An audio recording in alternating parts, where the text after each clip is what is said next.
see you guys finally in the audience. Thanks for being here.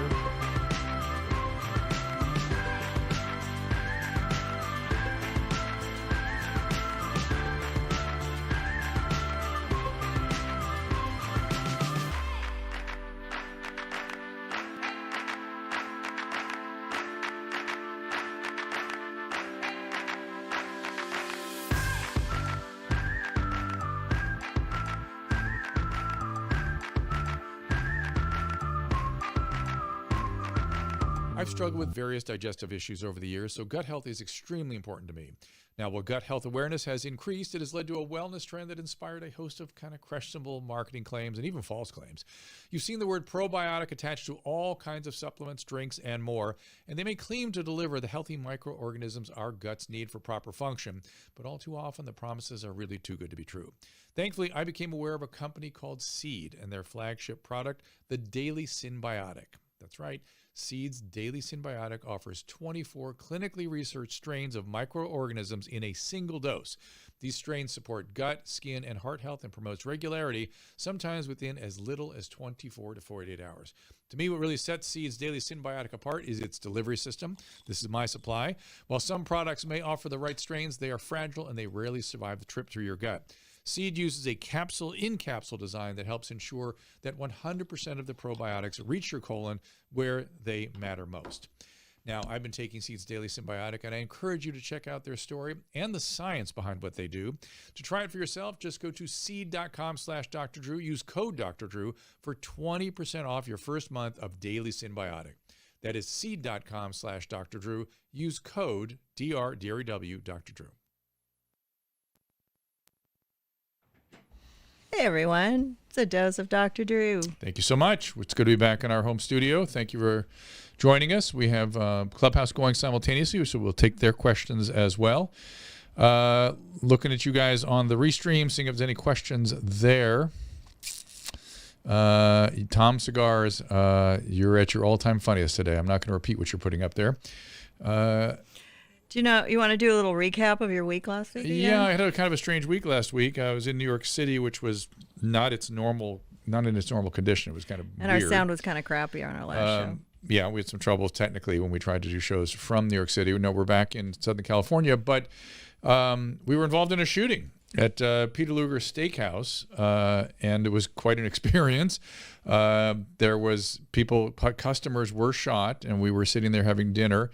When all of a sudden, what I saw was somebody sort of go down behind the cashier, and I heard somebody say, call 911. I heard somebody say somebody's down, and I thought, oh, there must be a problem behind the cashier counter there medically, so I'll go over there, see if I can help.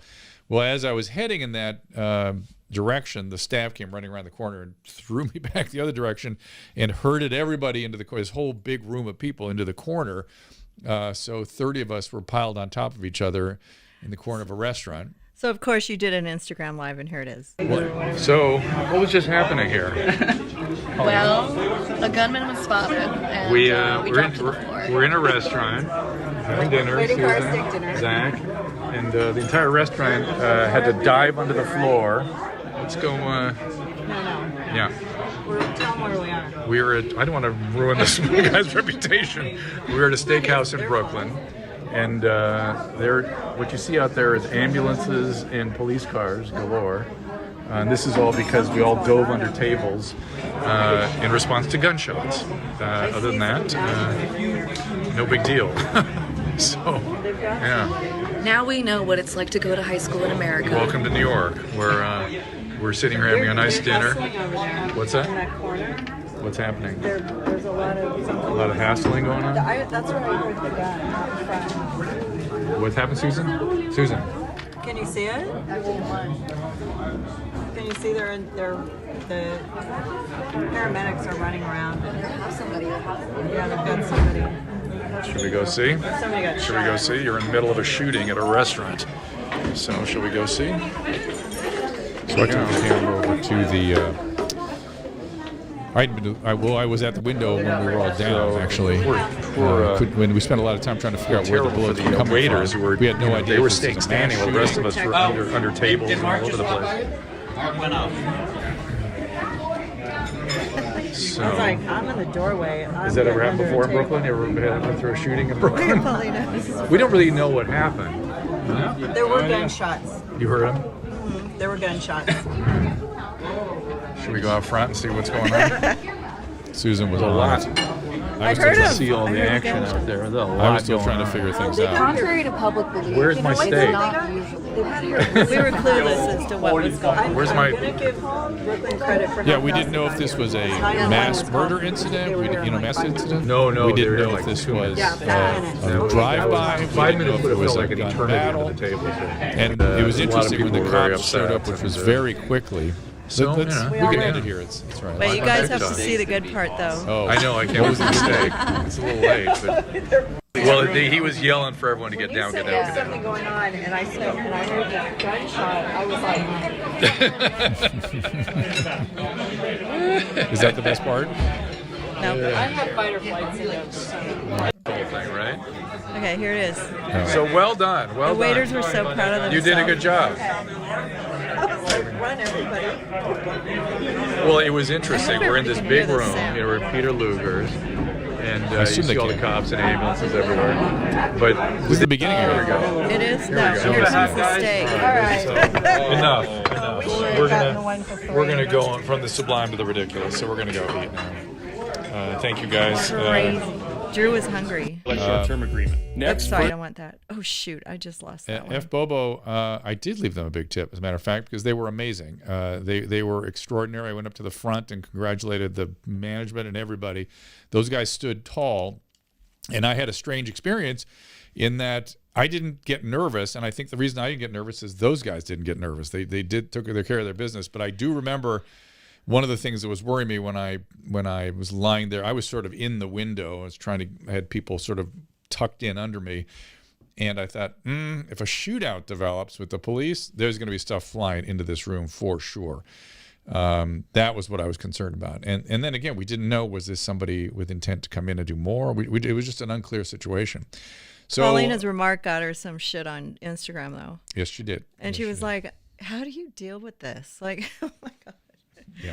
Well, I said, you just ignore it. ignore it, yeah. Yeah. All right, let me go to the calls over. I've got somebody who wants to make ask a question. Janie over at Clubhouse. Let me get right to her. Hi, Janie. What's going on? Hi, Dr. Drew. Well, first, I'm so glad that you are okay. Thank you for sharing that Isn't that something? experience with us. That is something you just never know. That's so right. I think part of my question may even have to do with that indirectly. Interesting. They're saying that, after the pandemic and everything that we've gone through last year, that, I've seen some reports refer to the second and third wave of the pandemic as being a mental health crisis. Mm-hmm. So now that we have the vaccinations and people are starting to migrate back into the workplace, what would be some of your professional thoughts on what we can anticipate to better take care of our mental health? Because even though we're going back to normal, so to speak, it is another transition that things that may have been suppressed or have come up during things last year may come to surface. So just wanted to hear some of your thoughts on that. What we're seeing, what all my colleagues keep reporting is anxiety, depression, PTSD, phobias, anxiety, depression. So, and particularly in the sort of late middle school, high school years where they're just, and then millennials that haven't gotten launched yet are also extremely distressed. So there are particular developmental stages that have been hit disproportionately by this whole experience. And they are going to need support. That's the most important thing for that group, is they need the chance to, and the scaffolding to be able to finish their developmental milestones. Think about the fact that you're 14 years old, and that's when you're doing a lot of your social development, and you're told, stay home, don't see your peers, keep a mask on your face, and if you go near somebody, you're going to kill them. That is how to create social phobia and all kinds of problems with social functioning. So we have to, that is a key issue. And then the cognitive development and the fact that so many at-risk kids are falling further behind. I don't know how they're going to bring that forward. I just don't get it. Because most, particularly like places like the LA Unified School District, those kids just did not show up. There's about a third of the population that didn't show up. So I'm very, very, very concerned about late and early adolescent populations. That's one of the main groups that has suffered in this thing. However, there's now a whole growing body of literature that shows us, what are you showing there, Susan? Casey put up a Mayo Clinic article. Want to click to it? Yeah, I was just going to repost it. Yeah, which is there are a lot of post-traumatic stress type symptoms and generalized anxiety and phobias that are persisting unrealistically because of the panic porn of the press and the way the government has continued to chant negativity and sort of really weird public health messaging that are absolutely the opposite of what the last 200 years of public health literature and research has shown us to do. They're shaming people, they're blaming people, they're scaring people. This was anathema. I've pointed out many times. If you look at the episode I did with Dr. Monica Gandhi, both she and I worked a lot. She's worked AIDS in her whole career. I worked with AIDS patients early in my career. And this was a group that we were very careful with how we messaged them. And they were transmitting a disease that was 100% fatal, not 1%, 5%, 100% fatal at the time. And we never shamed or scared. We did a little scaring to the general population, I have to admit. It was actually Dr. Fauci's sort of urging that we really emphasize the potential risk to the general population, not just to the homosexual population, which was hit hardest by it. And it could have easily broken into the general population, much as it did in Africa. So we did, but if you were in high school in the 1990s, you probably were also affected by some of the public health messaging. We might have overstated things a little bit. The problem then is when you overstate things, you lose people forever. So that was a population. Those high school students started not using condoms when they realized their risk perhaps wasn't as dire as what we had suggested at the time. So those developmental issues, support, scaffolding, there has been, and Janie, you're sort of pushing my button here with this question because there has been... I was going to say, boy, this is a long answer. There's been a general turn to hysterics, that we have moved off narcissism in our general sort of constitutional personality makeup. There is a general sort of narcissistic quality to much of our personality structures in this country, and we shifted off narcissism into histrionic. And the thing with histrionic is they're afraid of everything, they need to be focused on it all the time, and everything is a big deal. And one of the ways to deal with that is to not reason with them so much as get them back to earth, get them grounded. Like, no, stop it. Stop. You must stop with the craziness. Stop listening to the panic porn. Stop reacting to this stuff. Take care of yourself. Do maybe some self-care and deep breathing and mindfulness might be a good idea if you're prone to the anxiety and paranoias that are exceedingly common right now. And if you're having depression or anxiety or panic that are affecting your functioning, it becomes important to get treatment. And particularly if you see that in your kids. It may sometimes be medication. It may sometimes be various kinds of CBT or other sorts of DBT or other even interpersonal psychotherapy. There's a lot of stuff to be done. And these days, there are lots of access. I mean, I've been impressed with BetterHelp. I'm sure there are other Zoom access out there. It's less expensive. It's more available. People are more likely to do these things. So I really think people should take full advantage of the array of mental health services that are now available to them in this sort of new world of accessing everything through Zoom. Seems like a lower threshold to get people in the door. How about that, Janie? Did I go off enough on your question? So good. And I was just thinking that was the first time I've heard that term, panic porn. So I think I'm going to be using that. Please do. It is. I've been using it for a year and 2 months. It has absolutely been panic porn. And I saw it coming. That's why I got so upset. And that's how I got myself in trouble at the beginning of the pandemic. I saw a press and state governments mandating the policies that were not set up by physicians. And that really bothered me. And it was the original paradigm was policies set up by the Chinese Communist Party, who were not practicing medicine. I don't know what they were doing. I still don't know why they reacted the way they did, because there's not a textbook on earth that tells physicians that's the way you should behave, or that's the way public health should behave when there's a pandemic. So, my goodness, it was So anyway, I saw that all this would create mental health trouble. And the only thing I kept saying, and I've repeated this many, many times, is that you should listen to the CDC, listen to Dr. Fauci. They may overstate things a little bit, but they will get you through this safely. And they never said close businesses or close schools. They never did that. Those were the decisions of state governments. So, hey, Drew, did you get a Twitch authenticator code? I got a new phone, so I'm trying to get back. Oh, you sent that to me? No, I did not get that. You didn't? No. Whose phone number is on here? On Dr. Drew TV. Probably Caleb. Okay. Probably. Let's get William up here. Thank you guys for raising your hand. I appreciate it. Hi, William. Hey, Dr. Drew. What's happening there, man? Wow. What an honor. Thank you so much for having me. Of course. I just wanted to kind of piggyback on that last question. What does this scaffolding look like, and what are the innovative ways that we can build that? People who are not necessarily MDs, people who are not physicians and psychiatrists, how can the layman really come in and help with the teenage emotional health crisis? Oh, well. Well, the one thing, if you heard the word I used more than anything else, I used the word scaffolding, but I said the one thing we all must do is support them, right? They need lots and lots of structure and support, and part of that structure is returning to school and returning to their peers, watching diligently for escalation of substance use, or, when I think this is important for everyone to know that wants to help the adolescent population, is when they get mental health problems, it all kind of looks the same. You can't sort of, from afar, you can't differentiate what the mental health issue is. They start dressing differently. Their sleep patterns change. Their appetite patterns change. They hang out with different friends. Grades dropping, number one sign of mental health trouble. They might start using substances. They might start acting out sexually. These are all signs that there is significant trouble. This is not a parenting problem at that point. That is time to get a mental health evaluation. Now, what about this? What about when they take a handgun to a Peter Luger restaurant?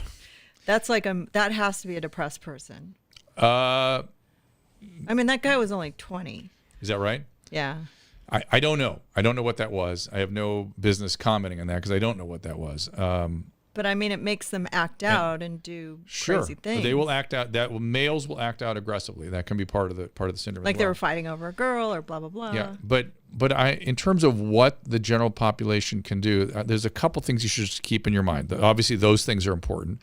The other thing is a single, stable, sustained relationship outside the home. If the home is not a particularly healthy environment, even if it is, a single, sustained, healthy relationship over time, like years, big brother, coaches, whatever it might be, have marked effect on the mental health of the development of adolescents. So a single positive relationship. So if you have an adolescent in your life, take them out, throw the ball around, can keep that relationship going, keep it steady, and know the difference in terms of how a young female versus a young male is going to be interested in talking to you. Both of them are good driving in the car, like looking forward. That's a good place for open-ended questions, so it's not direct at each other. Males are particularly shut down with face-to-face kind of encounters. So shooting a basketball, throwing a baseball, that kind of thing can be a very good way to get things opened up. And again, know the signs of when it needs a real evaluation. So I would say the main thing is just be available, be persistent, and know the signs of trouble when they need help. But I mean, it's such. The reason I'm sort of shaking my head is it's such a massive problem, and so many kids are affected by this. It makes me nervous. That's all. Now, I'm an eternal optimist too, and there's always a possibility that kids will see this experience as a way to improve their lives. Maybe there'll be a generation that'll be more ready for problematic. There was some data I saw the other day that showed that countries that are a little more anxious and a little more worried and a little more shut down do better and did better during the pandemic, and do better when they're stressed, when there's a crisis, which is inevitable. And maybe they'll be more productive or more happy with the opportunities they do have because it looks so bleak for a few years during their adolescence. There's another book also I wanted to recommend to you called How We Change by Katie. Shoot, I'm gonna have to look it up now. Susan, can you look it up for me? How we change, or How You Change? Katie Milk something, and that's an interesting book on helping people change and scaffolding them and those sorts of intervention. It's all very evidence based, and she did a really nice job with that. Show up, Susan. How You Change, Katie, Katy, Milk something. If you put no, maybe I should have looked it up. All right, I'm looking at you guys in the Restream anyway. How We Change, yes. Katie Milk. Can't hear you. How to Change the Science of Getting from Where You Are by Professor Katie Milkman. Okay, very good. Dr. Wharton. Yep, she's a Wharton School of Business professor there. Dr. Owen Muir, I'm asking you to come on up here.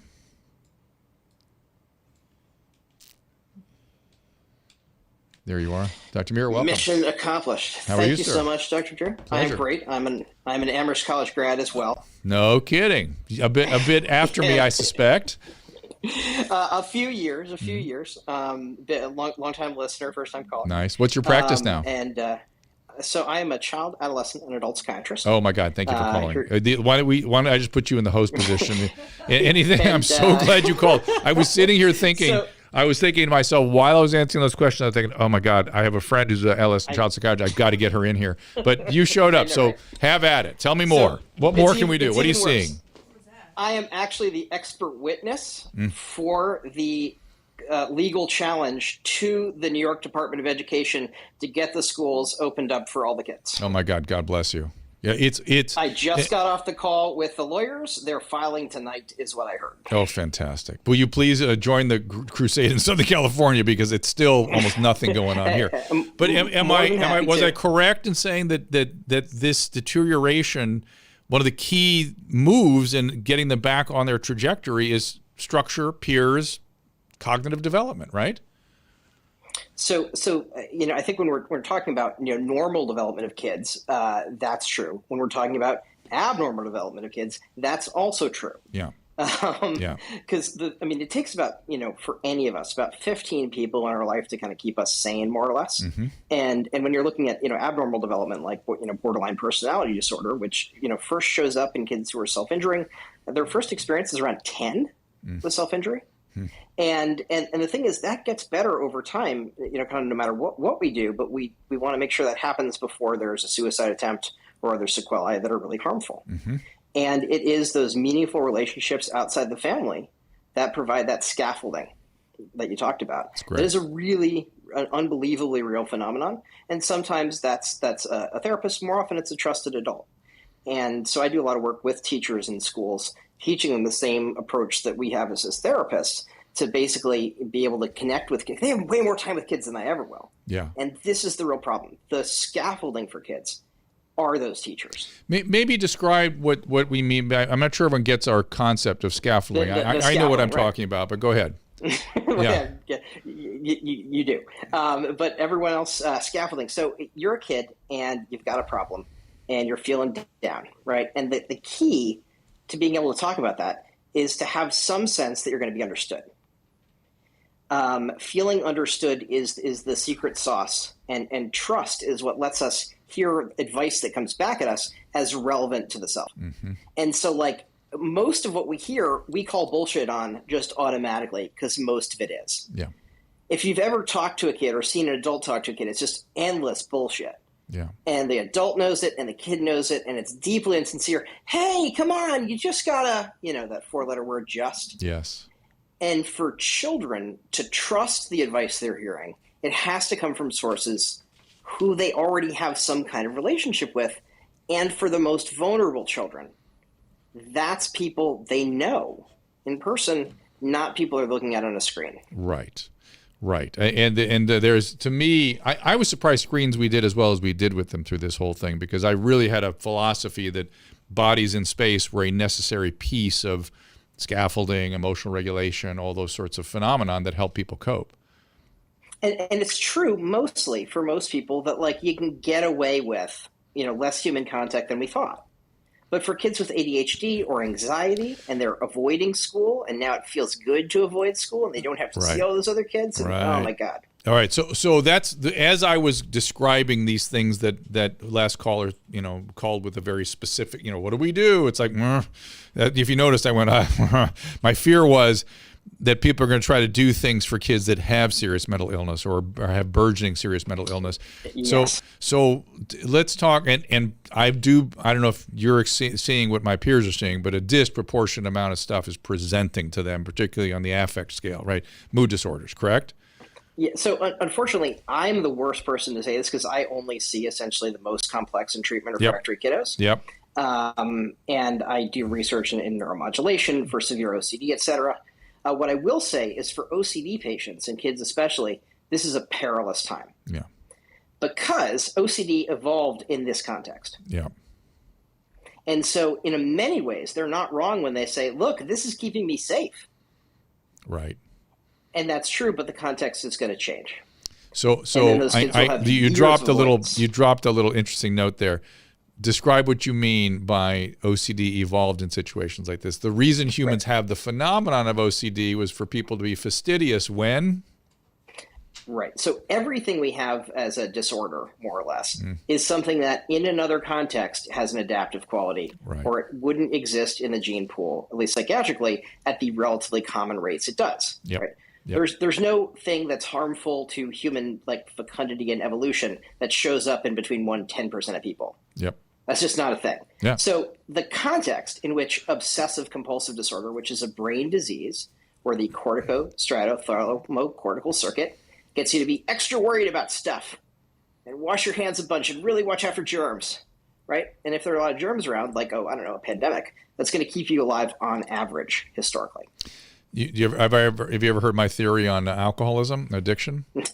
Yes, I have. I really think it's an adaptive gene. I think it's I've seen them. I've seen what they can do in extreme circumstances. A lot of them kicked into gear during that shooting I was in the middle of.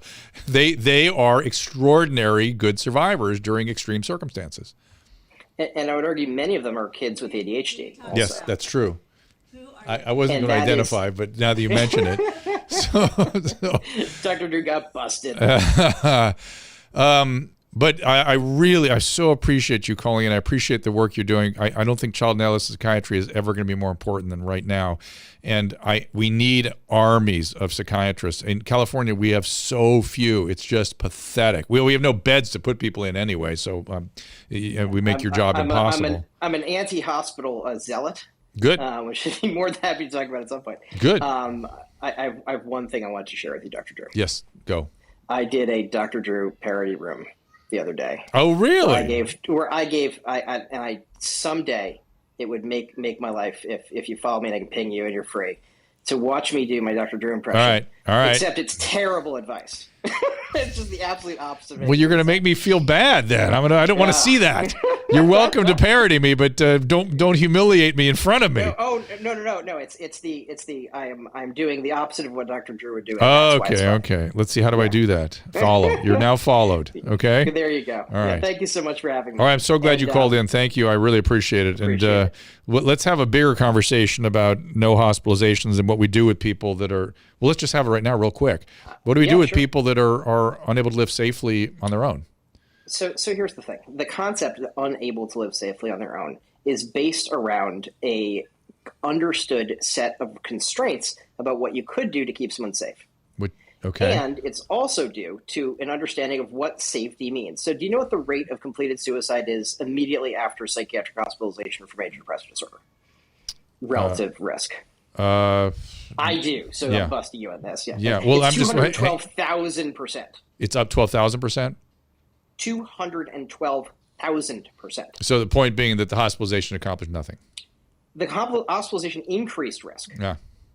Well, for your entire life. This is you may be seeing the more ill population coming out of the hospital. No, this is actually that's not. It turns out to not be the case. It's controlled. We know that from deinstitutionalization, and actually Germany had this fabulous study where they looked at locked versus unlocked hospitalizations. Yeah. So the rates of elopement were identical, and the rates of completed suicide were higher if there was a lock on the door. Interesting. And so, what do we do? So what we do, I think the problem is fee-for-service outpatient care is based on a fiction, which is people are well enough to only need one encounter with a human per day for as little time as possible. Yeah. And that'll do. And if it's not that, then we have this other fiction, which is a higher level of care will solve the problem. Right. Have you ever had someone call you suicidal? Call me when they're suicidal? Yeah. Many times. And when they do you imagine that the psychiatric emergency room is going to be the most soothing environment for them? No, but I don't have other options. Exactly. Yep. What if the other option was send them to their house with pizza, talk to them about it, and maybe see if there was an intervention that was available rapidly, like ketamine, esketamine, now available, major depressive disorder for suicidal ideation indication. Well, I mean, you're talking about specifically major depressive disorder. I mean, in the addict world, the brain function is so off, and they're so disorganized, and they're so delusional oftentimes, and so impulsive, and so, et cetera, that you can't go reason with people like that. It's not so. I mean, addicts is important, right? Because there's a question of, are you going to medically die right now? Right. Which is always which always could easily happen with addicts, easily. Oh God, tell me about it. The number of hours I've spent sitting in the homes of addicted patients and medically monitoring while waiting for the. I've had people who drink on disulfiram. Oh yeah, I see all the time. And all the time. And the thing is, it's still not necessarily other than medically stabilizing. There's nothing we do in psychiatric hospitals that is special or better than what we can do outpatient. Well, I'll tell you what outpatient. I agree with you. Assisted outpatient is the answer. I completely agree with that. But the thing that works is teams. Right. It's like you read my pitch deck. Oh, I didn't. But that's I've worked in the field long enough to know what works, and I loved being part of these teams. And these teams have to be well-oiled, well-heeled. I mean, everyone's got to know what everybody's thinking. It's almost like they're almost like a fighting unit. Because the Navy SEALs. Navy SEALs is a perfect example, because when the splitting and the aggression and all this stuff comes at you, you just got to show a unified front and actually surround the patient, and things do get a lot better. Now I'm used to doing that in a also structured environment, so it makes it easier, but it could be in an outpatient setting as well. So the short version is, in the UK they have the solution to this, which is called Ambit. And if you look at my bio, I'll send you a copy of the book. Please. Adolescent Suicide and Self-Injury is the title, but really it's about working in teams to keep people out of the hospital. And the Anna Freud Center has an approach called Ambit, where they have teams that are multidisciplinary that work with people who basically say F you to help. They refer to them as hard to reach, hard to teach individuals. And you have one of those out in LA, the Ellen Horn program, Boston, New York, LA. What's it called? Does this kind of Ellen Horn? Ellen Horn. Ellen Horn. Yep. Ross Ellen Horn is a 20-year leader in the world of community integration programs. So out here we have a huge problem with people on the streets. Obviously, how do we get them care like this? So and by the way, they're treatment resistant. They're care resistant. Yeah. Of course. Yeah. Well, here's the thing. They should be, because it hasn't worked. No. They don't trust us for justified reasons, because it hasn't been helpful. And if we don't admit that, we're here to help. Yeah, but it hasn't worked before. You know what? You're right. I may have to listen a little bit longer to figure out what you need. And so, so I think, the problem is payment models, because there is no current payment model that supports actually doing what makes sense. So would a mutual aid organization be one of the solutions? Because that's how we use 12-step. Is we use it as as that structure that you couldn't. There's not enough money in the world to pay for all that structure and attention. Right. And I'm an Al-Anon member for many years, the 12 steps are near and dear to my heart, and I think that's scaffolding existing relationships makes sense. And so for patients for whom that makes part of their world, well, you work with that. But how many times have you seen psychiatrists actually go and interface with the drug dealer for their patient? For their patient? Yeah, the person who their patient is buying drugs from. I've seen it. I can't say I've seen it often. Yeah, it's not done often. I imagine. I've talked to some former drug dealers about this. Would you have been open to this as a thing? And the answer was uniformly, oh my God, yeah, I was worried about these are people. I was trying to sell them the good shit. These were my friends originally. I didn't think I was doing something wrong. Interesting. They're trying to provide a service to their community, and frankly, if you're calling at midnight, who's more likely to pick up their phone? Their psychiatrist or drug dealer. Interesting. Yeah. And for the polydiagnosed, which, again, with brain injury from substance exposure, everybody. Yeah. You have to use some medication in there. Do you have yes, we have we have to use evidence-based biological interventions. Yeah, of course. And I am a particular proponent of things that work. Mm-hmm. So, for example, transcranial magnetic stimulation has remarkable effect sizes. Who's going to pay for that? Right now, right. Yeah. Well, the thing is, the marginal cost is basically zero. Yeah. And so who's going to pay for it is almost a fictitious question that we've made for ourselves to stumble over. When if we were doing this in a value-based model where we just, said, look, here's the money to take care of these sick people, go do it and keep what you don't spend. That those patients cost hundreds of thousands of dollars a year. Mm-hmm. And they're not covered generally by Medicare. So it's a lot harder to get those contracts. And you have those like dumb, IOP. Mm-hmm. Did IOP ever solve anyone's problem other than the doctors?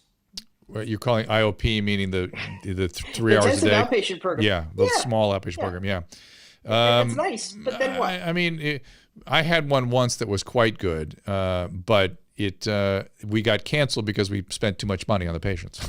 It's good because you actually tried to do it right. Yeah. So that's the thing. I think if we were to take a global view of I know because I've seen the data sets, like. The drivers of cost are those folks. It drives up general medical spend 44%. Yeah, for sure. And when nobody owns that cost, it is like, well, then everyone's just trying to avoid quote unquote paying for it. Right. Right. That is exactly what's happening right now. Everyone's trying to avoid, and it is quote unquote paying for it, whether it's IMD exclusions or what kind of treatment models they choose, whatever it is, anything but getting serious about this. Yeah, I agree. Yeah, and I think there is a moral problem with that that I have as a physician, which is I'm being asked to provide bad care because you tell me that's the only way it can be done, and I don't accept that. Hey, man, I've struggled with insurance companies for so many years, you can't even imagine. I mean, you can't even imagine. I can't even imagine. No, yeah, it's one of the things that sort of drove me out. That and the pain people re-prescribing to my addict patients and killing them. Those are the two things that just made it sort of, what are we trying to do here? We can't get much done. We can't do it between the two forces. Even though we had good stuff going on, it still was just a constant push in the other direction. But go ahead. Like the last thoughts, Dr. Muir and Sauron. Yeah, and I'm gonna let you. You had the two towers, right? Say that again. Yeah. You had the two towers, Saruman and Sauron, working together. Hardly against the us. Pill pushers and the vampires of that. Yeah, that's exactly right. I think part of it is what you've done so importantly over the years, and I've just been such a fan of, is making education about health fun.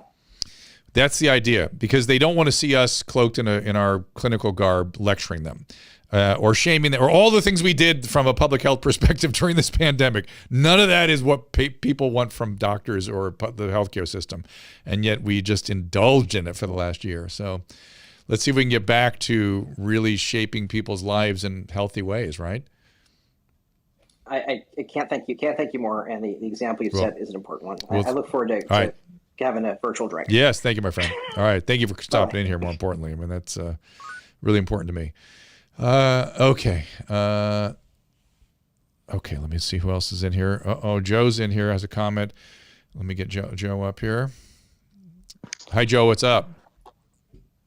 Hey, Dr. Drew. Hey, man. Hope you and Susan are doing well, and you had a great. Hopefully, the week in New York went well. You're a lovely city. We had a lovely wedding. Yeah. Oh, we did. We had a great wedding on Saturday. Kat Timpf got married. Yep. Yes, congratulations to her and her new husband, Cam. Yes, congratulations to both of them. Thank you. It's too bad we couldn't have more people there, but it was. And there's a photo that she posted. Yeah. And I assume that is a beautiful, beautiful skyline. Yep, it is a beautiful sight. Everything was great. We could not have asked for more. I don't think they could either. They really were very happy. We had a good time. So, it was really fun. Yeah. So I posted a few weeks back that, and I know you had asked me last month, what do you think my predictions were for COVID? Mm-hmm. And I said that things would start tanking. Yep, you did. If seasonality holds, and it's pretty much going, as now, plan of seasonality. But you also predicted another surge in the fall, didn't you? No, I'm predicting another surge in the summer. Summer. I beg your pardon. In the South and the Sun Belt. And tell us why you're predicting that, and there's so many other variables, right? Are they adequately penetrating with vaccines? And tell us what your theory is. Well, the theory is, I'm going to go back to what happened last year. So if you remember last year, during which again it feels like 30 plus years ago already. Yeah. But it's only 10 months ago. The South had a surge in June, July up to August. Mm-hmm. And my theory on that is because it is so hot down south and the Sun Belt. When the temperatures are 90 plus degrees in Florida, the humidity is oppressive to the point where people are forced indoors. And because people are forced indoors, that's how is a major spread. I see. Part of the spread is indoor Interesting. transmission. And so, I don't think that's going to happen as much this year because I think people have wised up, saying, "Okay, we're now going to spend our summers outdoors. I don't care how oppressive it is. I'd rather get heat exhaustion than COVID." Interesting. But you still think that in the South they'll succumb to the heat and need air conditioning, and that will be that. And it's also because they didn't have that second surge. Is that right? Or third surge, I guess it would have been. Well, no, they didn't have that initial surge. Oh, you're talking about I was talking about last year. What you're talking about is, did they not have that third surge? Right. No, because again, seasonality is showing, and I'll get you the model. It's like it's called the Hope-Simpson model. And what I'll do is I'll send it over to you. You could I'll post it on Locals. Great. And it's a model where kind of, shows the similarity patterns of seasonality, which, by the way, you see it with the Spanish flu, and you see it with the two flus of 57 and 68, and you also see it with H1N1. So, I'm just, this is, I'm not making predictions out of my butt. I'm making predictions based on this model. Yeah, I get it. And it is holding, and I'll go further. And you think it's going to be a bad surge, or do you think the vaccine will dampen it a bit? The vaccine will definitely dampen it a bit. And not just that, but because COVID has been around our country, it's been around enough. I mean, there's been 33 plus million confirmed cases, and I'm sure that number is really more like 120 million. That'd be interesting. Yes, and I think we're approaching. I'm not a big fan of herd immunity, but I believe that at this point, people, we have almost 1/3 to 1/2 of the country that's either contracted it or has been vaccinated. Right. And so I don't think it's going to be that bad at all. And good. However, it's going to be a surge. Unless we get a weird variant in here, right? Yes, but right now the stability has been very, very good. And there was a scientist, and I know I posted this on Locals, and I'll show it again, that showed that the difference between the variants and the original COVID has been very minimal. Has been very, very minimal in terms of the illness. In terms of the illness they cause. That's right. Yeah. That's right. So far, they've been worried about it being more than just minimal, but you're right. Even every time the data comes in, it looks like it's relatively minimal. Right, and the data continues to show that And by the way, my prediction for May, if seasonality holds, this will be the best. We will at times see the best period during the entire pandemic before the June bump because of the Sun Belt in the South. Oh, that's interesting. That's a nice prediction. I like that. Everyone take that one in. Take that in. It's not from an uninitiated or unreasoned position. It's a pretty decent prediction, I'd say. What's that, Susan? Thank you. And I hope it's true. I think we're getting there right now. It's so New York needs to open up. So anyways, if you want to go to drdrew.locals.com, you can join Joe and many of our other followers and find out more about what's going on. Thank you, Joe. I've got a bunch of folks that have their hand up, so I want to try to get to them here. Vin has had his hand up for quite a while. So Vinny, is that correct? Hello, Dr. Drew. Yes, it's like my cousin Vinny. My cousin Vinny. Nice to meet you, Vinny. Nice to meet you. Who would have thought? My sister is your biggest, bigger fan. And I just texted her. She didn't reply me back. But nevertheless. Nevertheless, it's on us now. I have a question for you, Dr. Drew. Yes, ma'am. Mental health is something I'm a big advocate.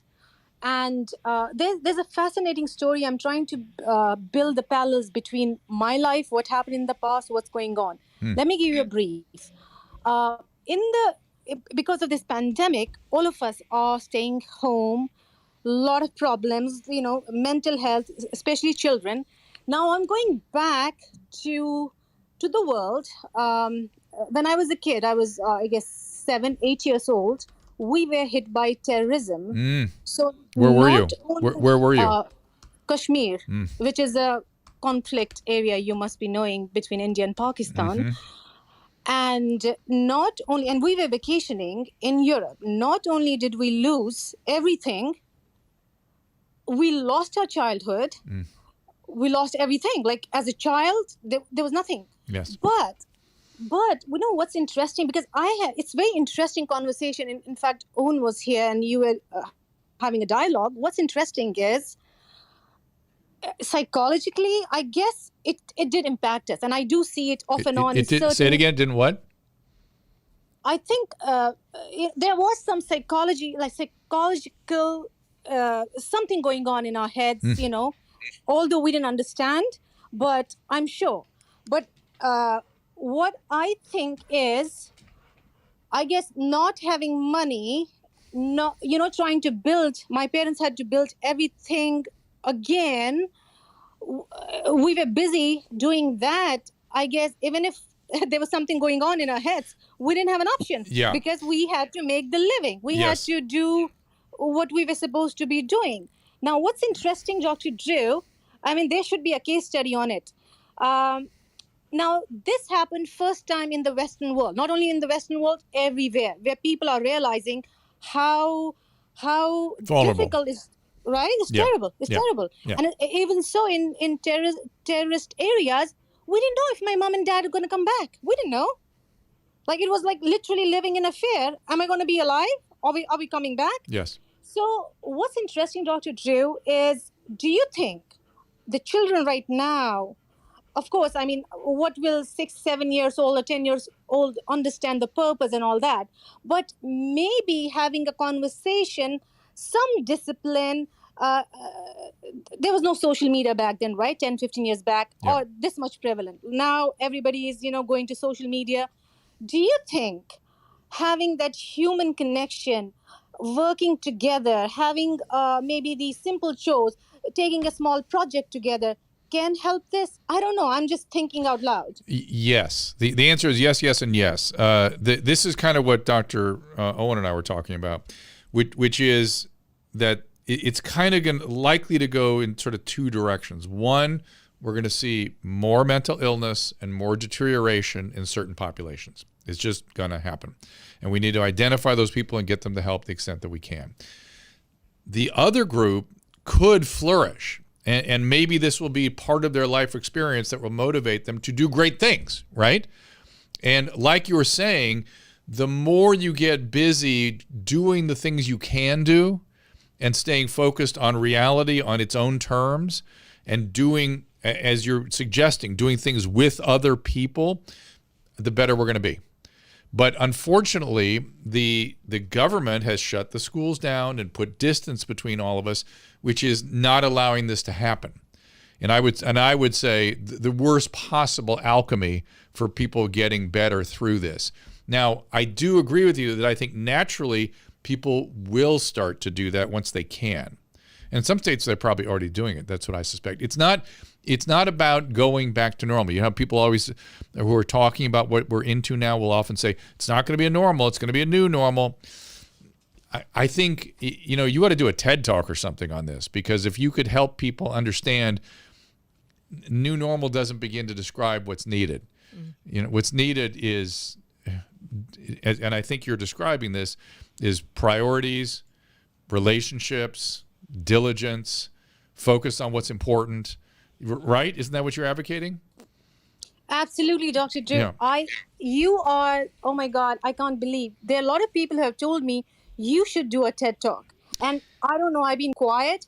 Now this solidifies, and I will like, oh my God, Dr. Drew said I should do a TED Talk. I think you should. I think if you can talk about the mechanisms that you, and really maybe study it a little bit, you know, maybe talk to some child psychiatrists and things and see what the data is on this, but talk about, because it's the opposite of what can happen, which is helplessness. You're talking about the opposite of that, right? In spite of paralytic fear, you didn't get stuck in helplessness. You did, like you said, you get on with the business of surviving and let's get going. Helplessness, freeze, dissociation, shutdown, that's the enemy. That's the enemy. And then disconnect. And disconnect, you know, and the way you deal with shutdown and over piping of our emotional systems is connection. But connection has been taken off the table from us. Yeah. And that needs to get back on the table, and that needs to be emphasized. But I like the way you're going with the connection. I mean, you know, you can talk about scaffolding, which like Dr. Owen and I were just talking about, but also I think you're talking about purpose and meaning, right? Right. You know, what is, somebody's going to help me here, everybody on the stream. What is the famous psychiatrist that was a survivor of the Holocaust, and he was a Jewish psychiatrist, and he wrote about this very thing. Dr. Ruth? No. There's a very famous. Wasn't she in the Holocaust, though? No, she was an Israeli soldier. Oh, that's right. Viktor Frankl. Thank you, Crepes Suzette. Viktor Frankl. Read some Viktor Frankl and see if some of that, it's a little dark, but see if some of that doesn't kind of come through for you in some way. Are you familiar with his stuff? You know, no, I haven't, but I've heard of him. I haven't done any, I haven't read his book or anything, but I'm going to check it out, Dr. Drew. Hold on, I'm going to look up the important book. Hey, Drew, I don't know, why haven't you done a TED Talk? Do you have to be invited? I did a TEDx. Right, you were on for like... And I saw what happened to Lisa Stroman, and I vowed never to do one. Why? What happened to her? You don't remember the way they treated her? Yeah, I know. I don't want to go through that. That's not worth it. Oh, wait, is it any different than Twitter? It is, because it's different, yeah.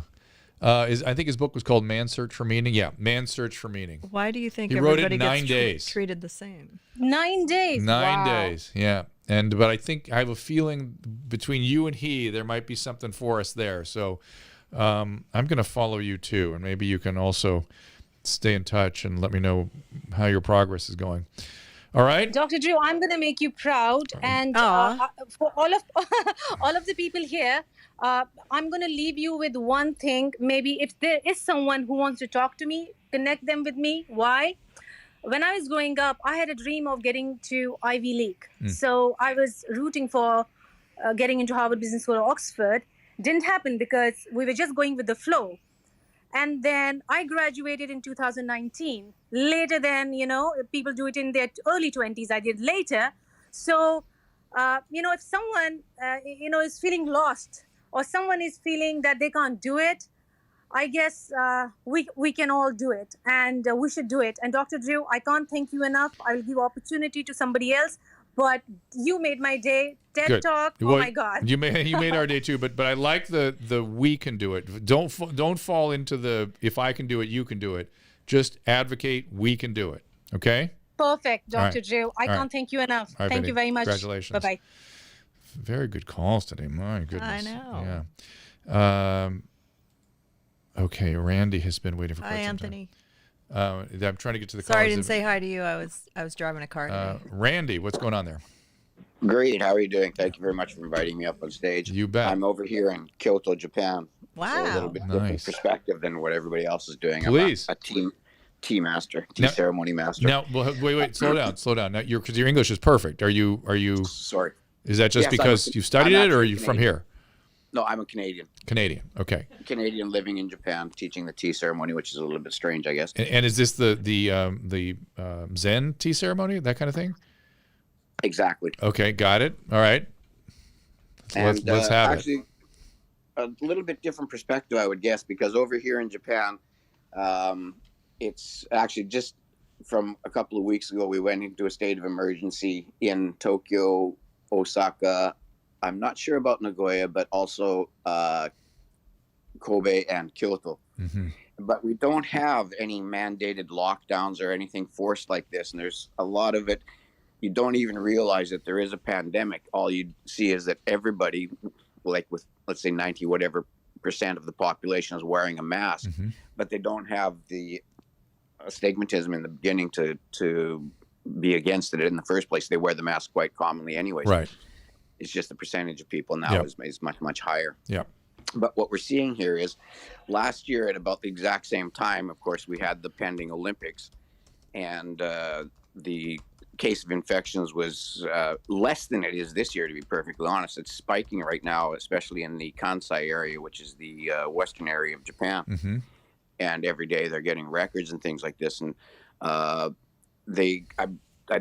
of course, I'm not a journalist and I don't really know anything about it, but I would say that they probably put a lot of it under the carpet before they made the decision about the Olympics, trying to keep the numbers down and things like that. Right.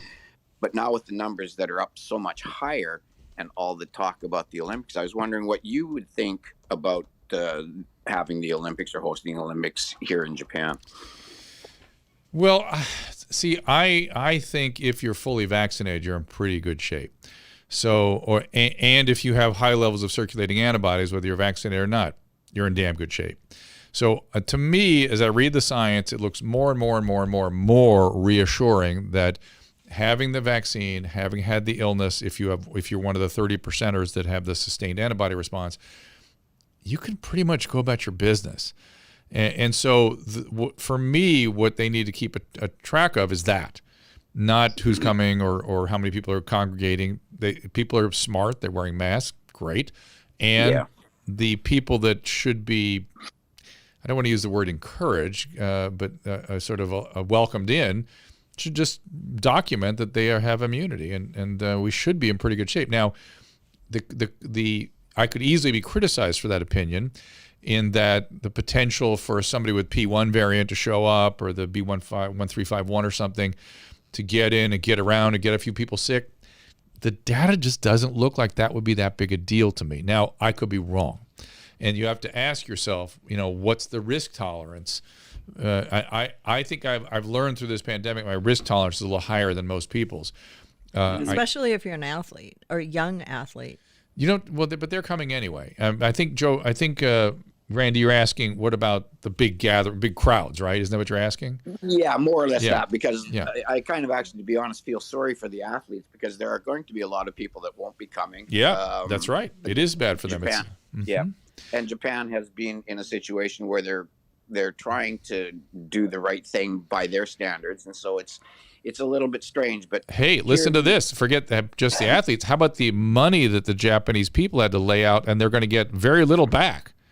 Right. Exactly. I mean, the Olympics is a red line at the beginning anyways, even if they're hosted properly. Mm-hmm.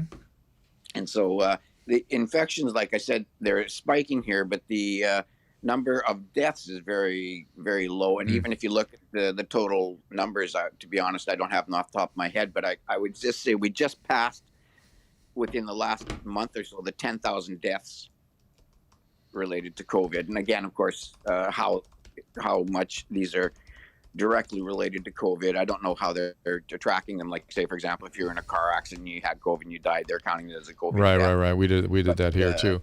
But I will tell you what the fact there are lower deaths, again, you're probably vaccinating, number one. Number two, less obesity, better diet, less fat. I have a colleague, Kate Shanahan, who's convinced that the saturated fat intake in this country is the reason for all the deaths. And then number three, so vaccine, no obesity. So they don't have that problem there. They eat a lot of sushi. Yeah, they're not. There's definitely don't have the obesity that the States have. Actually, myself personally, I went from 150 kilos to 70 kilos. Wow. And as a doctor, you'll understand my diabetic numbers. I actually took my diabetes from 14.4 and more or less cured it to a 5.4. That's your A1C. Wow, 14 is not good, man. That is not good. What my doctor said. That is not good. Resting blood sugar. Oh, dude. But I actually cured that, and I'm in 5 years. I had a cancer in the throat that I had to do it for. But at any rate, incredible. Getting off. Go ahead. Good for you. So not lack of obesity. Oh, and I suspect. Because everything's very multi-generational, they are good at whatever they're doing. They're protecting the elderly somehow. Yeah. I'll be honest though, the vaccine here is not rolling out as much as you would think it is, and a lot of Japanese people have an apprehension for it. Some people in the back of their minds are wanting to wait until a Japanese company produces one. And so that's been a bit of a stifler for a few of them. I actually have a friend that's leaving to Tokyo tomorrow because her mother won't take the vaccine. And then if she doesn't take the vaccine, that then the people that are doing her home care and things like this can't go and see her. And so it is becoming a bit of a problem, and it's rolling out quite slowly. I think Pfizer is the main one here. That makes sense. And I think I can't remember, to be perfectly honest, but it's like I said, it's not rolling out as quickly as it is in other countries, even if they do have the numbers of vaccines available, because the government's acting pretty slow. Like I said, they just the Olympics have played very heavily on this whole pandemic, or as you say, porndemic situation here. All right, my friend, thank you for coming up here. I appreciate it very much. It was my pleasure. Thank you very much. I look forward to. You bet. Oh, sorry, I cut you off like that. Oh, thank you. That was amazing. Yeah, very interesting. Good story. Good question. Talk to Samantha here. I'm sorry, but you been very patient on hold there, Samantha. Hi, Dr. Drew. Thank you so much for having me on stage. You it's bet. So amazing to be talking to you. You as well. What's going on? Oh my gosh, so much stuff was going through my head as I was listening and wondering what I wanted to talk to you about. But I suppose one thing that's really on my mind, I'm currently reading Drama of the Gifted Child. Oh, yeah. Good times. Lived it. Yeah, it's kind of mind-blowing to me reading this book, and it was written in the 70s, 80s, and the way she just so clearly lays these things out in a way that's so easy to understand and comprehend. It's kind of baffling to me how far we haven't come at this point in terms of emotional regulation and awareness and how to raise children. Yeah, we've gotten worse, right? In just in a different way. We've gotten worse in a different way. What do you mean by that? Well, the one of the big problems with parenting is when you're parenting and you can't help it, is a reaction to the parenting you suffered. You suffered through it, whatever it might be. So the pendulum swings back and forth between certain, maybe, let's just say, overly dismissive parent versus an over-involved parent. And so we've got that pendulum going back and forth. And at the same time, we have kids that are being traumatized, we have kids that are being abandoned and neglected, and we are not improving, as I think the point you're making is, we're not improving the sophistication in terms of our parenting. Right. And so you make that point, people parent in response to the way they were parented. So I think just that basic knowledge in and of itself would be enough to instill at least some sort of I don't know, knowledge in the public. And maybe dampen it. Yeah, it's sort of uncanny to me. Yeah. It is. Yeah, I don't understand. Yeah, some of it we can't help ourselves, right? Some of it it's such a deep phenomenon. If we don't heal some of that stuff, it comes through, it bleeds through no matter what, right? So it really is incumbent upon each of us to do some work on ourselves, lest we rain down the intergenerational effects of whatever the trauma might have been. Intergenerational trauma I couldn't agree more. What's that? Yeah, you agreeing? I was just saying I couldn't agree more. Yeah, and I understand that working on ourselves is difficult, and becoming aware and learning emotional regulation when it wasn't taught to you, when it should have been, are not easy things to do. But it's what blows my mind is most people aren't even aware that that's something they should be doing. Correct. And that's crazy to me too. That's super crazy to me too. Or that, well, there's different, not everybody can do the work, right? If you have an actual personality disorder, you really do insights blocked. All the problems are out there. They're not in here. And so why would you change? Right. And so there's a lot of that going on these days. And the fact that there is, and so much of the treatments that are available can really work in kind of short order and get people going on the right path. But people resist it. And to me, that's baffling. I'm with you on that. Yeah. Well, keep talking about it. Talk with your friends about it. Talk with everyone about it. Raise it, that kind of book, that book and Passages back when I was in colleges were, probably college, were very, very popular. And I'm not sure it changed anything about people. You know what I mean? They still didn't go do the work. Yeah. I mean, I'm the poster child of having intellectual understanding without actually doing the work, which is something I've, become aware of in the past year. So I can understand on that level how. Yeah, but it sounds like a book, but not actually. Yeah, the books, the intellectual stuff is supposed to make the case for you, so you understand that you need to go do the work, or what the work is, or what you're working on in the work. For me, I had to have for some reason, for me to change, I had to have the intellectual understanding before I could change. It was very strange. Me too. It got better as I was in treatment, but I had to kind of understand what was going on before I could walk into it. So it's not a trivial point to get the intellectual material in. Thanks, Sam. Appreciate it. Yes, thank you so much. You bet. I'm trying to get more of your calls here. This is Josh. What's going on, Josh? Hey, Dr. Drew. Hey, man. What's up?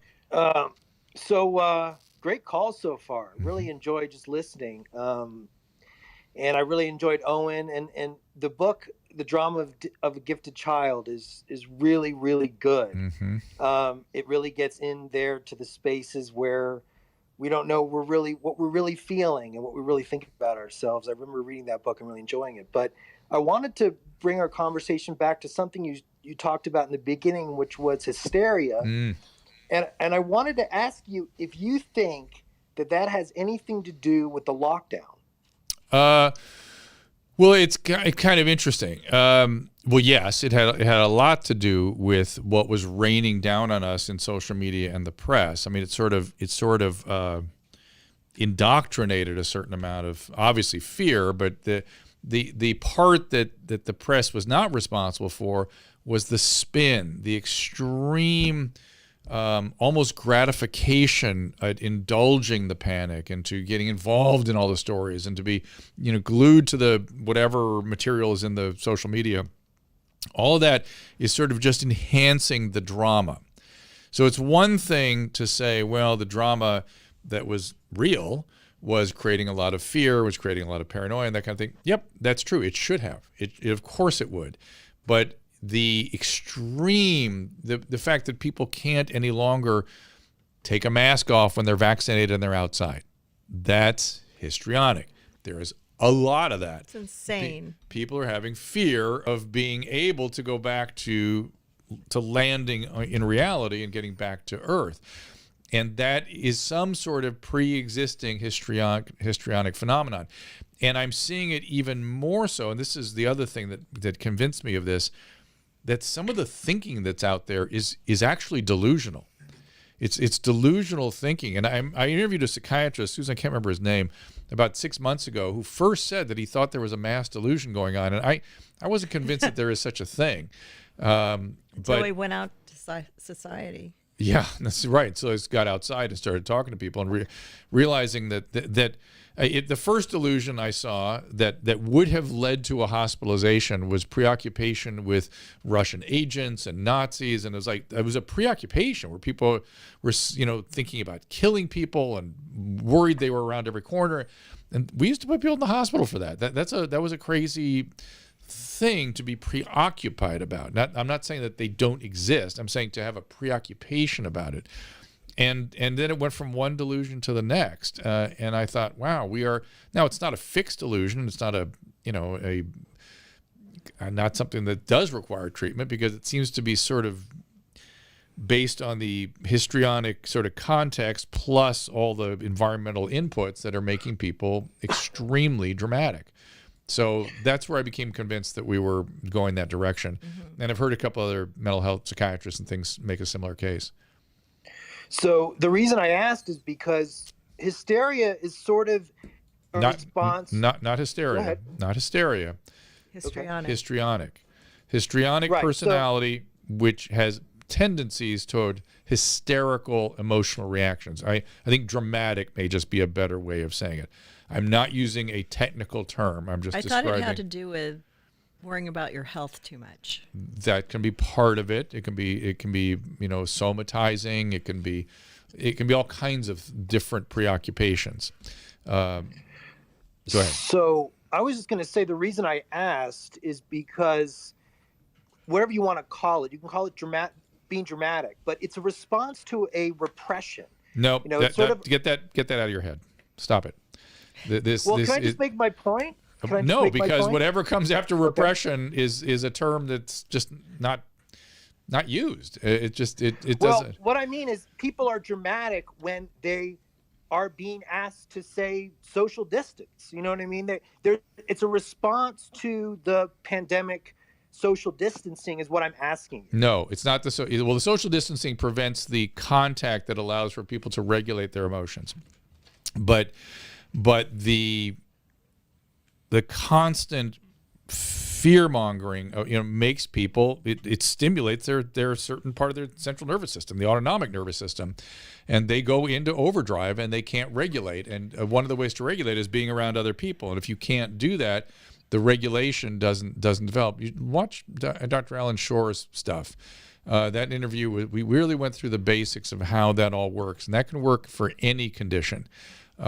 His basic construct that we went through, and one of the interesting phenomenon that I was recently hearing might be part of the contributing precipitating factors.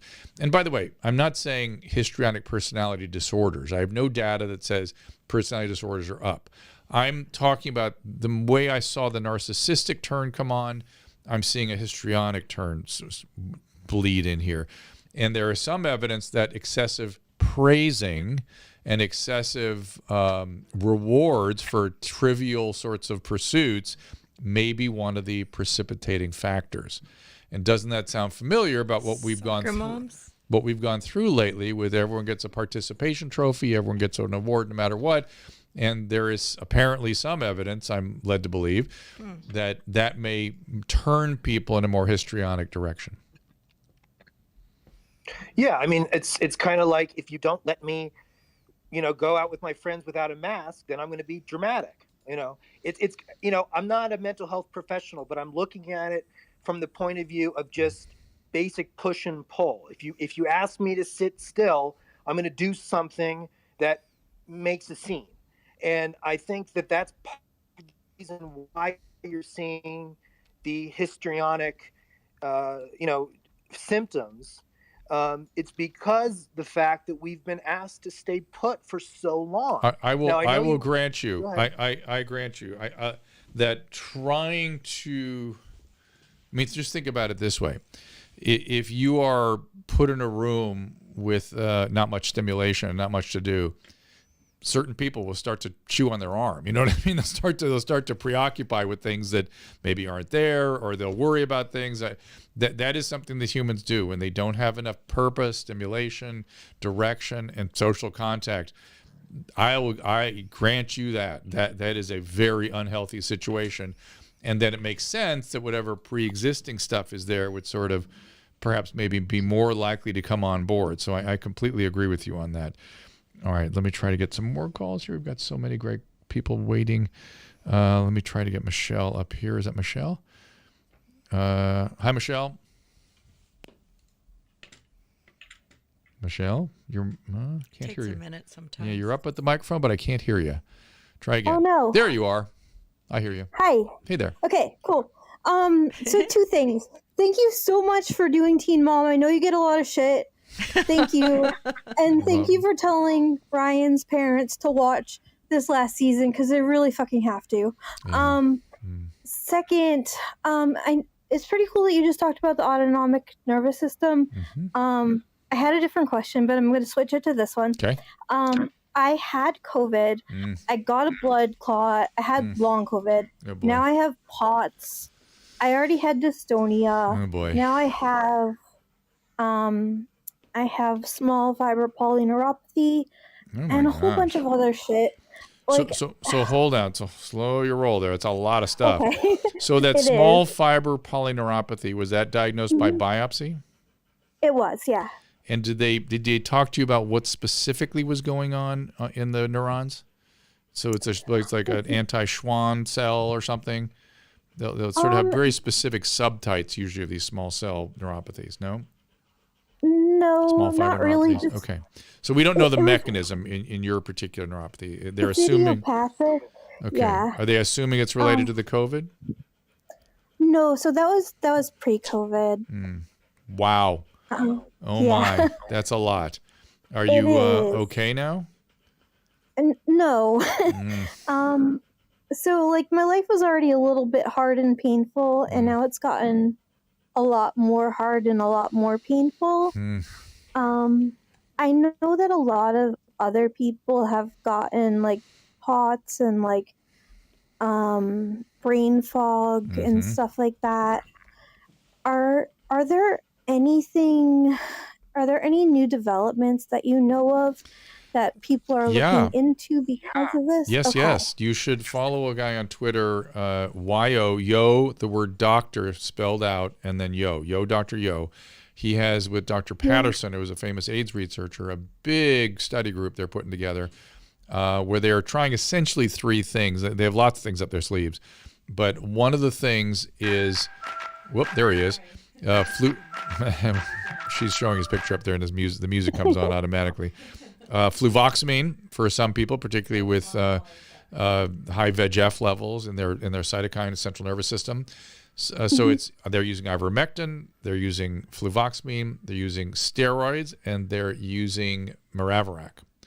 So go to covidlonghaulers.com. Right, covidlonghaulers.com is his website. Sign up, and then they'll take all your stats, and then they'll help you. Yeah. Oh, amazing. Yeah. So Dr. Thank you. His Twitter is Yo Dr. O, and it's spelled out Yo Dr. Doctor. Yo. Yo Dr. Yo, yeah. Yo Dr. Yo. How did it sound? You said Yo Dr. O. Oh. I thought I said Yo. It's Yo Dr. Yo. Is your neuropathy settled down a little bit? Oh no. No. Are you on steroids? It's all gotten worse. The only thing that I'm on is Topamax and Klonopin, and I take Botox every 3 months for my dystonia. Where is the dystonia? Your back? No, it's generalized. Ugh. Oh my God, that sounds painful. Yeah. I'm so sorry. Well, before you go, can you talk a little bit about your theory on alcoholics and how they survive? I'm not an alcoholic, but there's alcoholics everywhere in my family. I think I have the gene, but I don't drink. You mean my positive spin on alcoholism? Is that what you mean? Yes. Yeah, okay. I'm going to put you in the audience, and I'm going to tell them a little story. So if you look at population, first, how should I tell the story? I first started thinking about this when I was in a lecture, this is in the early 90s, where somebody started talking about developing some way of doing essentially fetal identification of the genetics of alcoholism so those babies could be aborted. And I thought, wait a minute now, my patients don't just have alcoholism. They have a lot of other rich genetic endowments that is not just this problem with their reward system. And I started thinking about it. About that same week, the movie Braveheart came out, and it showed very vividly that whenever thousands of people went into battle, the alcoholics survived. They sort of just portrayed that. And I thought, that's right. That's what my patients do. They survive. And so I went back and I started doing this every week when I gave a lecture to a large group of alcoholics addicts. I would say, what if a bunch of Huns came over the hill here? What do you guys want to do? And nearly to a person, they'd say, well, I'm going to grab a chair. I'm going to run right at them. And I thought, whoa, that is not a normal reaction. And apparently, in extreme situations, to keep your wits about you and to go forward at attack is apparently a better way to survive than running away, which is what I would instinctively do. So I did. You would run away. Well, I didn't do that during our little gun battle. I'm not afraid to die. If I had to protect you, I would have. Right. I would have distracted them. Right. What would you have done? Well, remember Paulina said she had some kind of a meeting where she learned there were. Yes, the 4Ds or something: distraction, document, direct. Something like that. Duck. But yeah, duck. If she was talking about Asian American attacks. Yes. But the point is that alcoholics make great race car drivers, shortstops, extreme athletes. In these extreme situations, they are at their best. Things slow down. They get a little high from it. They don't get anxious. In fact, their anxiety goes away in this situation that the rest of us get hyper anxious.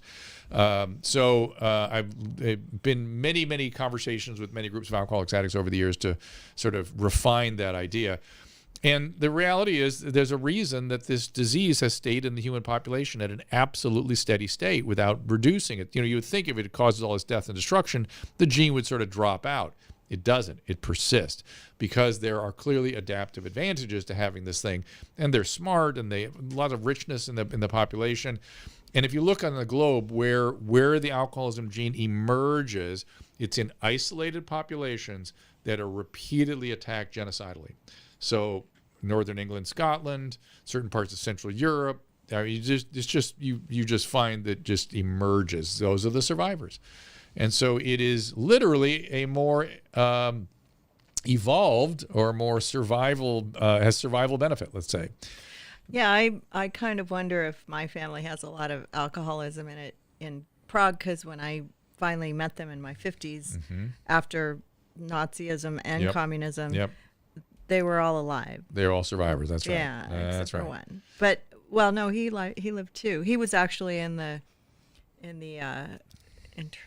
camps as the medical doctor. So, but somehow he lived too. Right. Exactly. I don't know how. And he kept his wits about him the whole time. Yeah. So it's strange. so I'm learning to keep my wits about me in certain extreme situations, but I have to train myself to do it, A, and B, I think I would break through if something really disastrous happened. But I have to do You wanted to run towards it. You were running out to help. But that's not that's my default mode now, because I have something I feel I have an obligation. I have an ethical drive where I have to go towards stuff if I can be of help, which is different than an endogenous kind of constitutional thing.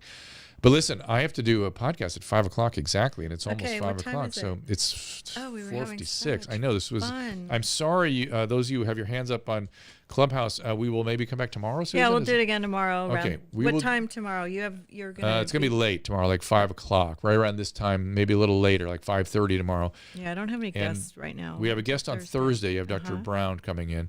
Should be good. And we're probably not going to do Friday, but we will do tomorrow in the later afternoon. I will try to get back on Clubhouse. And those of you who have your hands up, I apologize. I always hate doing that when I have to wrap things up, when I'd rather continue to have the conversation with you guys.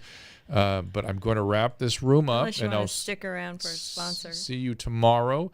And for those of you on Restream, the same thing. We love you guys. Yes, indeed. Thank you for share if you care. go over to Locals, drdrew.locals.com, sign up. It's only $7 a month. We get 5. Ooh, how about that? Yeah, and you can talk to some of our biggest fans there, and also just, if you guys 2 minutes now, Susan. 2 minutes to the next pod. So. If you want to join Clubhouse, let me know. Oh, good. So she can refer people in. Excellent. Yeah, I've got a few extra ones. So do you. All right. Thank you, guys. And we will see you tomorrow in the later afternoon Pacific time, maybe evening Eastern time. See you then. Okie dokie. Anyone who's watched me over the years knows that I'm obsessed with Hydralyte. In my opinion, the best oral rehydration product on the market. I literally use it every day. My family uses it. When I had COVID, I'm telling you, Hydralyte contributed to my recovery, kept me hydrated. Now, with things finally reopening back around the country, the potential exposure to the common cold is always around. And like always, Hydralyte has got your back. Hydralyte Plus Immunity, my new favorite, starts with their fast-absorbing electrolytes and adds a host of great ingredients. Plus, each single-serving easy-pour drink mix contains 1,000 milligrams of vitamin C, 300 milligrams of elderberry extract.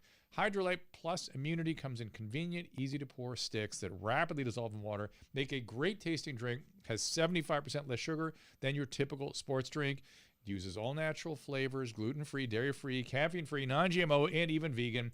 Hydralyte Plus Immunity is also now available in ready-to-drink bottles at the Walmart next to the pharmacy, or as always, you can find it by visiting hydralyte.com/Dr. Drew. Again, that is hydralyte.com/DRDREW. Be sure to use the code Dr. Drew 25 for a special discount. I am so grateful for our friends at Blue Microphones. Not only have they completely changed what our show sounds like, they've given me headphones so I can monitor things better. This is the mic for millions of creative people, and now I know why. I'm so grateful for them completely changing the quality of our audio. You'll find Blue mics like Yeti and the Mouse, which we're using here, both in pro studios and home studios, literally all over the world. Their popular Yeti caster is a Blue Yeti microphone, plus a boom arm system that's behind many of your favorite podcasts. I run into them all the time, and now I know why. If you've ever thought about creating your own podcast or YouTube channel, Blue can make you sound and look great. Just visit bluemic.com and click Get Started, and you can start telling your story.